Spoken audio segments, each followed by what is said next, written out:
തിരുമൂലദേവൻ്റെ തിരുമന്ത്രം 7-ാം തന്ത്രത്തിലെ ആത്മസ്വരൂപത്തിലെ മറ്റ് ചില പാടലുകളിലേക്ക് നാം പ്രവേശിക്കുകയാണ്. ശ്രദ്ധിക്കൂ.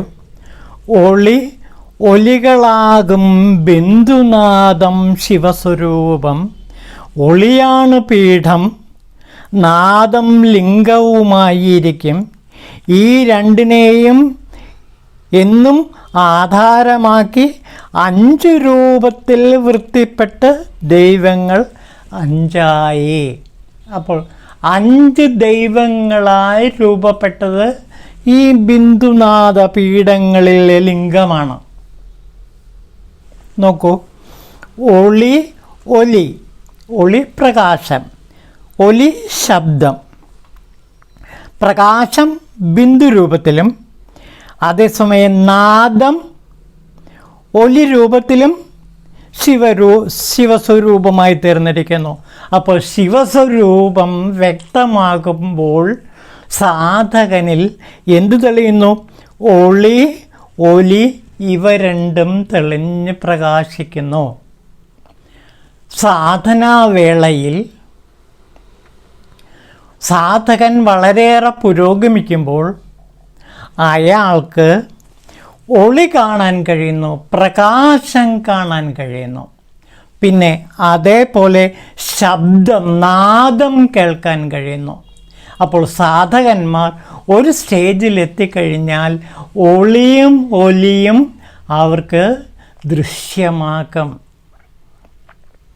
ഒളി എന്നുള്ളത് പ്രകാശമാണ്, ഒലി എന്നുള്ളത് നാദമാണ്. ബ്രഹ്മത്തിൻ്റെ സ്വഭാവമായിട്ട് എപ്പോഴും പറയുന്നത് അസ്ഥി, ഭാതി, പിന്നെ പ്രിയം എന്ന 3 അവസ്ഥകളാണ്. ഇവിടെ പ്രിയം തന്നെയാണ് ഒലിയായി രൂപപ്പെടുന്നത്. ഭാസി പ്രകാശം, അത് ഒളിയാണ്, അത് ശക്തിസ്വരൂപിണിയാണ്, ബിന്ദുവാണ്. അതേസമയം ഒലിയാകട്ടെ നാദമായ ശിവസ്വരൂപവുമാണ്.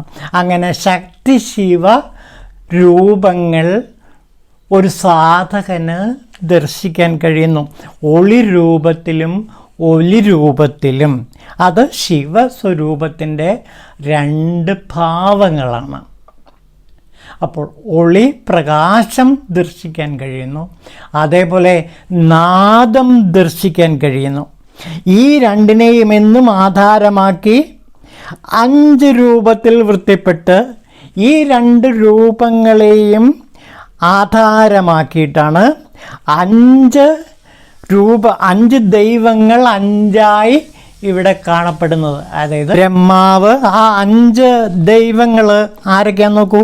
ബ്രഹ്മാവ്, വിഷ്ണു, മഹേശ്വരൻ, സദാശിവൻ, ഈശാനൻ. ഇങ്ങനെ 5 ബീജശക്തികൾ കൊണ്ട ദേവന്മാരാണ്. ഇത് ഏതൊക്കെയാണ് നിർവഹിക്കുന്നത്? സൃഷ്ടി, സ്ഥിതി, സംഹാരം, തിരോഭാവം, അനുഗ്രഹം എന്നീ ഈശ്വര കൃത്യപഞ്ചകം നിർവഹിക്കുന്ന ദേവന്മാരാണ് ഈ 5 ദേവന്മാർ. അപ്പോൾ സദാശിവ രൂപവും അതേപോലെ തന്നെ ഈശാന രൂപവും വളരെ പ്രധാനപ്പെട്ടതാണ്. ആ സദാശിവ രൂപം എന്നുള്ളത് ഏറ്റവും ഉന്നതമായ അവസ്ഥയാണെന്ന് നമ്മൾ നേരത്തെ കണ്ടു.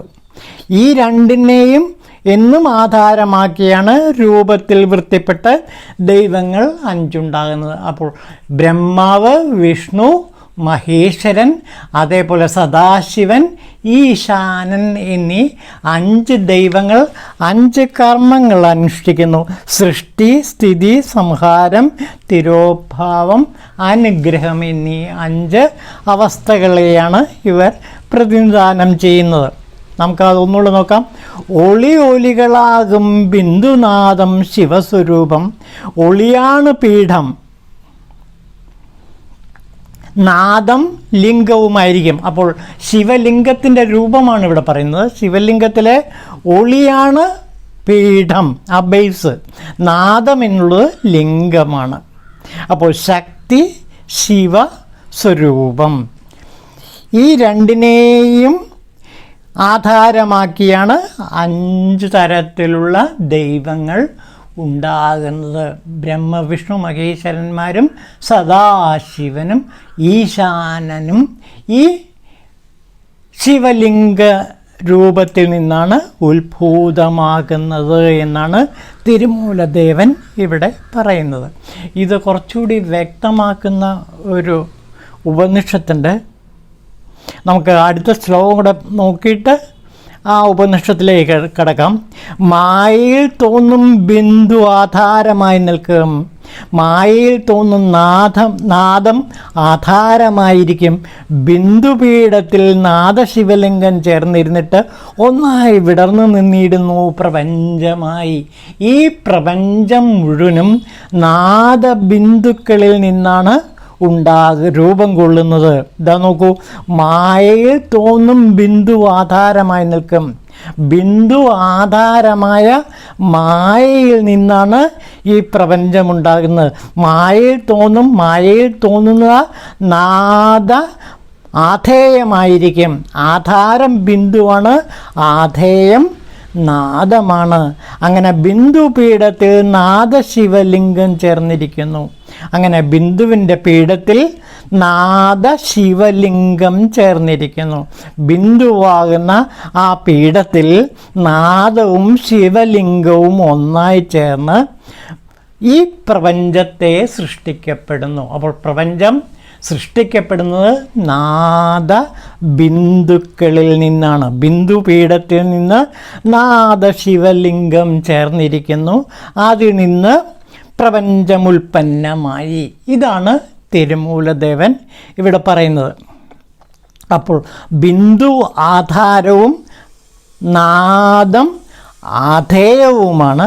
അങ്ങനെ ബിന്ദുപീഠത്തിൽ നാദശിവലിംഗം ചേർന്ന് ഈ പ്രപഞ്ചം ഉണ്ടായിരിക്കുന്നു. അപ്പോൾ ഈ പ്രപഞ്ചം എന്ന് പറയുന്നത് ആത്യന്തികമായി ശക്തി ശിവന്മാരാണ്. മറക്കരുത്, ഈ പ്രപഞ്ചം എന്ന് പറയുന്നത്, പ്രപഞ്ചം സൃഷ്ടിക്കപ്പെടുന്നത് ശക്തി ശിവലിംഗങ്ങളിൽ നിന്നാണ്. അതായത് നാദബിന്ദുക്കളിൽ നിന്നാണ് ഈ പ്രപഞ്ചം സൃഷ്ടിക്കപ്പെടുന്നത്. അപ്പോൾ പ്രപഞ്ചം മുഴുവനും ശക്തി ശിവ സ്വരൂപമാണ് എന്ന തിരിച്ചറിവ് ഇതോടെ നമുക്ക് ലഭിക്കുന്നു. അപ്പോൾ പ്രപഞ്ചത്തിലെ ഓരോ വസ്തുവും ശക്തി ശിവ ബീജങ്ങളാണ് എന്ന് നാം തിരിച്ചറിയുമ്പോൾ എവിടെയുമെല്ലാം ഈശാവാസ്യം ഇദം സർവം എന്ന അനുഭൂതി നമുക്ക് ഉണ്ടാകുന്നു. ഇതാണ് നാദബിന്ദു ഉപനിഷത്തിൽ വളരെ വ്യക്തമായി പറയുന്നത്. നമുക്ക് അതിലേക്കൊന്ന് കടക്കാം. നോക്കൂ, നാദബിന്ദു ഉപനിഷത്തിലെ പ്രസക്ത ഭാഗങ്ങൾ മാത്രമേ ഞാൻ വായിക്കുന്നുള്ളൂ. താല്പര്യമുള്ളവർ നാദബിന്ദു ഉപനിഷത്ത് മനനം ചെയ്യുക. മേഘങ്ങൾ അകലുമ്പോൾ സൂര്യൻ തെളിഞ്ഞ് കാണുന്നത് പോലെ പ്രാരാബ്ധങ്ങൾ അകലുമ്പോൾ ആത്മാവിൻ്റെയും ബ്രഹ്മത്തിൻ്റെയും ഏകത വെളിവാകുമ്പോൾ മംഗളസ്വരൂപമായി ജ്യോതിസ്വരൂപമായി പരമാത്മാവിൻ്റെ നാദം സാക്ഷാത്കരിക്കപ്പെടുന്നു. കണ്ടോ, പരമാത്മാവിൻ്റെ നാദം സാധകൻ കേൾക്കുന്നു. യോഗസിദ്ധാസനത്തിലിരിക്കണം സാധകൻ. വൈഷ്ണവ മുദ്ര കൈക്കൊള്ളണം. ഇടത്തെ ചെവി കൊണ്ട് അനാഹതനാദം കേൾക്കണം. ഇങ്ങനെ കേൾക്കപ്പെടുന്ന ശബ്ദം പുറമേയുള്ള ശബ്ദങ്ങളെ മറയ്ക്കുന്നു. ഇങ്ങനെ അകാരം മകാരം ഈ 2 പദങ്ങളിലും വിജയം നേടി സാവധാനത്തിൽ പ്രണവത്തെ പൂർണ്ണമായും ജയിക്കുക. ഇങ്ങനെ ചെയ്താൽ സാധകന് സൂര്യപദം ലഭിക്കാൻ കഴിയും. അതായത് ആത്മസാക്ഷാത്കാരം ലഭിക്കുമെന്നാണ് ചുരുക്കം. ഇനി തുടരുന്നുണ്ട്. ആദ്യം അഭ്യസിച്ചു തുടങ്ങുമ്പോൾ ഈ നാദം പലതരത്തിൽ കേട്ടുവെന്ന് വരും. വളരെ ഉച്ചത്തിലും കേൾക്കപ്പെടും. എന്നാൽ അഭ്യാസം തുടരുമ്പോൾ ഈ ശബ്ദം സാവധാനത്തിലാകും. ആദ്യഘട്ടത്തിൽ കേൾക്കപ്പെടുന്ന ശബ്ദം പെരുമ്പറ, വെള്ളച്ചാട്ടം ഇവയുടെ ശബ്ദമായിരിക്കും. പിന്നെ സമുദ്രത്തിലെ തിരമാലയുടെ ശബ്ദം കേൾക്കാൻ കഴിയും. പിന്നെ കുറേ കഴിയുമ്പോൾ ശബ്ദം വണ്ട്, ഓടക്കുടൽ, വീണ, കിങ്ങിണി ഇവിടെ ശബ്ദത്തോടൊപ്പം മധുരമായി അനുഭവപ്പെടുന്നു. ഈ ശബ്ദം വളരെ സൗമ്യ സ്വരൂപത്തിലായിരിക്കും. പലതരത്തിലും കേട്ടുവെന്ന് വരും. പെരുമ്പറയുടെ ശബ്ദം പോലെയാണ് കേൾക്കുന്നതെങ്കിൽ മൃദു മധുരമായി കേൾക്കപ്പെടണമെന്ന് ചിന്തിക്കണം. മനസ്സ് അതിൽ പതറാൻ പാടില്ല. മനസ്സിൻ്റെ സ്വഭാവം കേട്ടുശീലമുള്ള നാദം കേൾക്കാനായിരിക്കും ഇഷ്ടപ്പെടുന്നത്. മനസ്സ് സാംസാരികമായ വസ്തുക്കളിൽ നിന്നെല്ലാം വിട്ടുമാറി കഴിയുമ്പോൾ മനസ്സ് ചിതാകാശത്തിൽ വിലീനമായി ഭവിക്കുന്ന സംയമിയായ വ്യക്തി ചെയ്യേണ്ടത് തനിക്ക് കേൾക്കാൻ കഴിയുന്ന ശബ്ദത്തിൽ വിലീനമായി തീരുക എന്നതാണ്. നാദത്തിൽ ചിത്തം വിലീനമായിത്തീരുന്നു.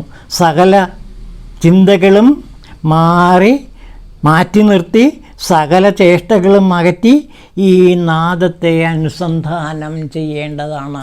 ഇതാണ് നാദബിന്ദൂപനിഷത്തിൽ സാധകൻ്റെ ആ സാധനാ വേളയിലുണ്ടാകുന്ന അനുഭവങ്ങളെ ചിത്രീകരിച്ചുകൊണ്ട് ഉപനിഷത്കാരൻ വ്യക്തമാക്കുന്നത്. അപ്പോൾ ഇവിടെ ആ ബിന്ദുവും നാദവും സാധകന് അനുഭവപ്പെടുന്നു. അതായത് ഒലിയും സാധകന് അനുഭവപ്പെടുന്നു.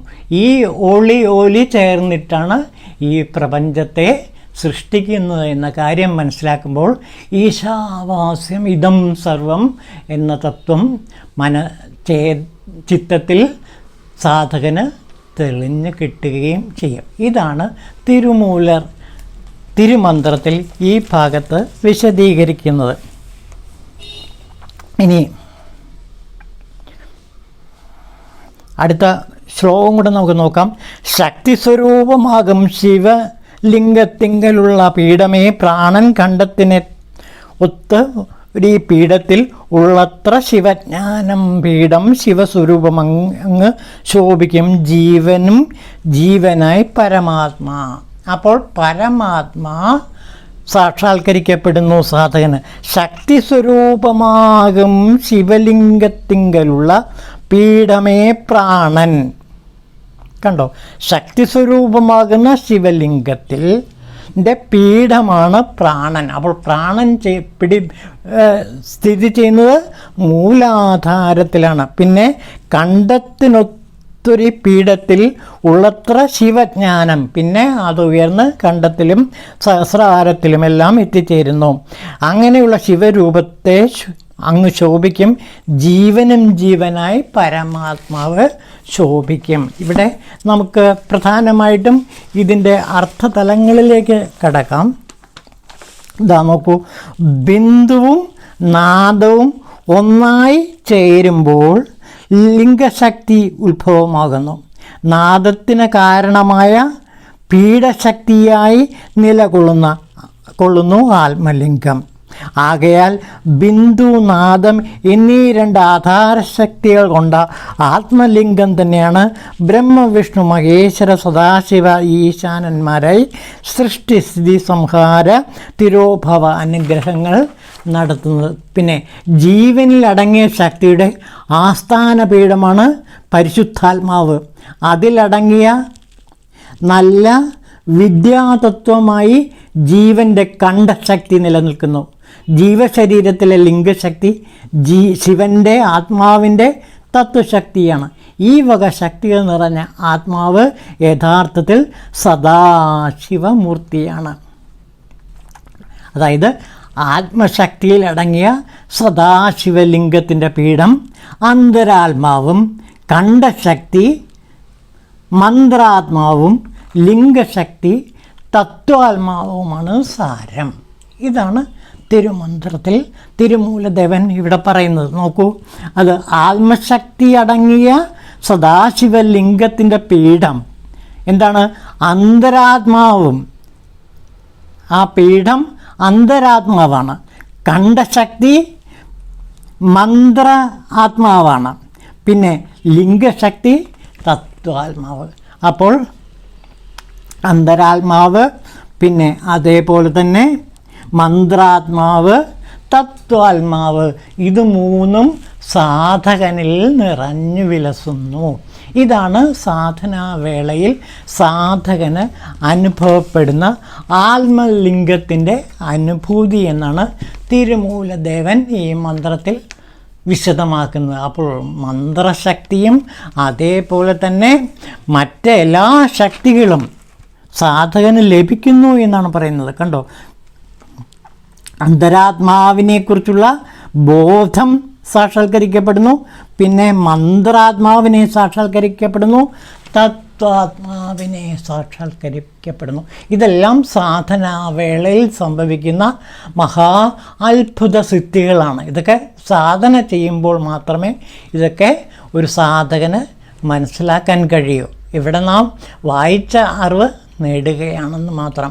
സാധനാവേളയിൽ ഈ അനുഭൂതിയിലൂടെ ആത്മലിംഗ സ്വരൂപത്തെ സാക്ഷാത്കരിക്കാൻ ഒരു സാധകന് കഴിയുന്നു.